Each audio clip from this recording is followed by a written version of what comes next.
Early in our relationship, my wife, Amy, and I decided to take a trip to Great Britain. We had both traveled quite a bit before, but this was our first big trip together. And I thought we'd do pretty well. Amy is thoughtful and practical and fierce, all good assets for an overseas trip. I am easily distracted.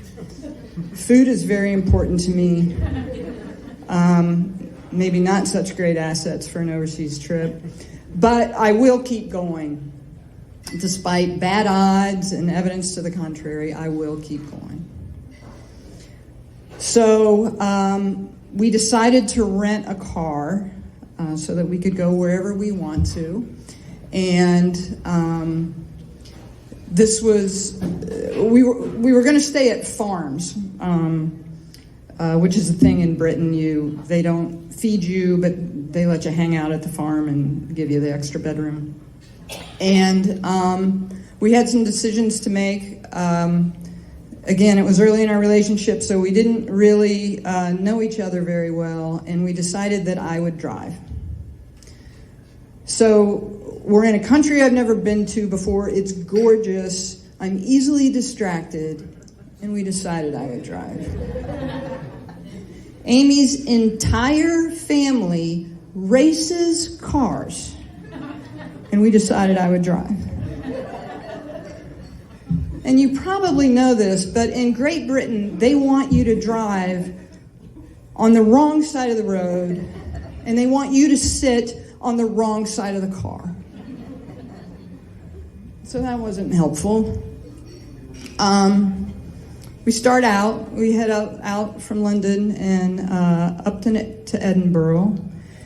And, pretty quickly I got used to which side of the road to be on. But the problem that I had was, when I'm driving here in the United States, I line myself up with the lines, right? I'm over here, and here's the other line. Well, when I did that in Great Britain, the rest of the car, where Amy sits, is over here. And I kept running her into things. And this first became a problem that afternoon. We're driving through the countryside. It is just gorgeous. There are these rolling hills with pastures full of sheep and stone walls and these brooks cascading down. And there was a hedgerow. The roads were so narrow because they were built when people drove chariots, and the Brits are so stoic that they're not going to widen the road just for convenience or safety.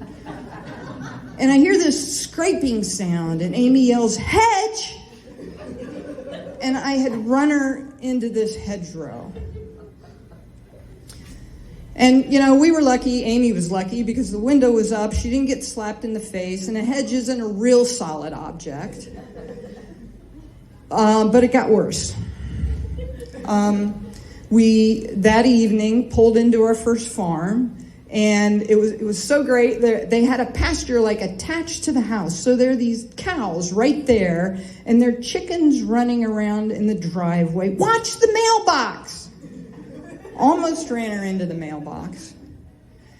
And then the next day, we're driving to Grasmere, the town of Grasmere, where they have been baking gingerbread in a shack about the size of this stage for hundreds of years, and the whole town smelled that sweet, spicy gingerbread. It was amazing. And we were going through town, and there were the stone walls were right there at the edge of the road, and up ahead I saw this pickup rugby game.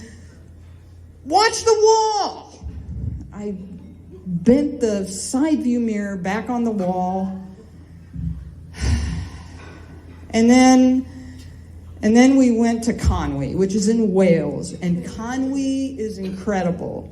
This is a city inside a fortress, literally inside a fortress. Castle walls, those thick castle walls so the soldiers can get up top and defend the city, surrounded the entire town.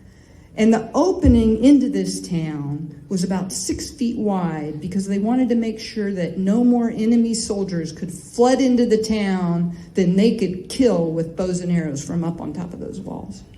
So this was just incredible, and I'm driving through this thing, and of course, I swipe Amy against that wall. Castle!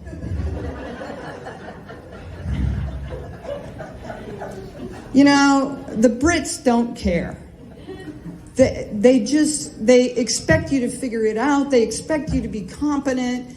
You know, here in America, we've made concessions. We have baby-proofed the entire country. But the Brits don't care. And, you know, it was startling when Amy yelled at me. Not that she was yelling at me, but, you know, when you're watching chickens or enjoying a rugby game, that was a downer. And she was probably getting tired of being run into things too. And so we decided we needed to fix this. And so we decided we would pick a word that Amy could say calmly in a low voice to tell me that I was going to run her into something. And we picked the word close. So from then on, whenever Amy looked straight ahead and saw an oncoming object, she said, close. And I moved the car over. It worked great. Problem solved.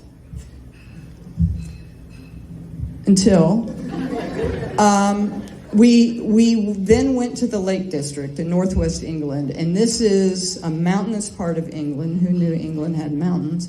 But it was incredible. We stopped at the town of Keswick at the base of the mountain and looked up, and there were these sheer rock walls coming down into these emerald green valleys, and more sheep and more stone walls and more waterfalls coming down into these babbling brooks.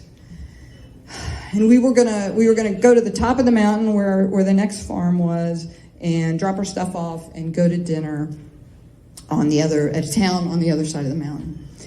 And we could see the road that we were going to take up the mountain. You know how mountain roads look like a ribbon? This road looked like a string. And Amy looked at me, and I couldn't ignore her, so I looked at her, and she said, close. And I said, yeah, close. So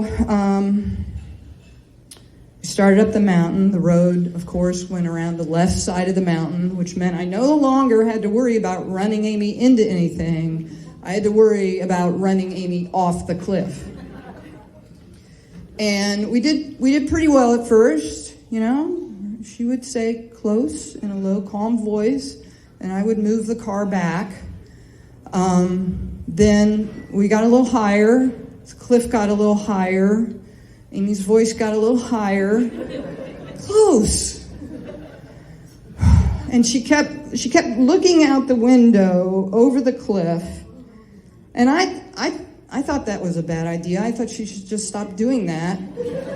But she thought it was important. And then we got higher and, you know, up where you get dizzy. And she's looking down, tells me the cliff is right there, a sheer drop. Thanks for that report. And her voice just shreds into this really desperate, close.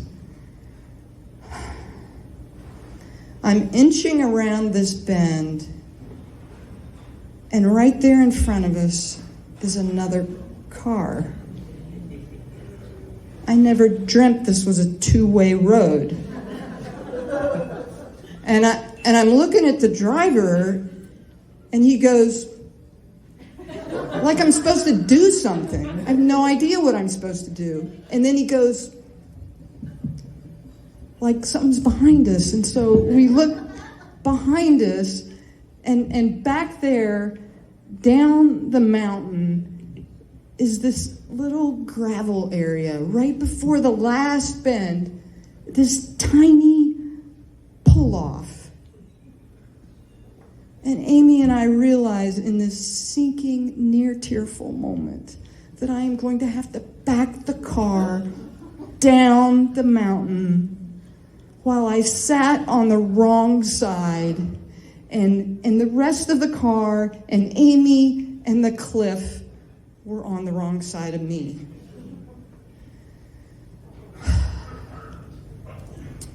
Now I'm standing here and Amy's sitting there, so you know I didn't drive the car off the cliff. I don't even remember backing down the cliff.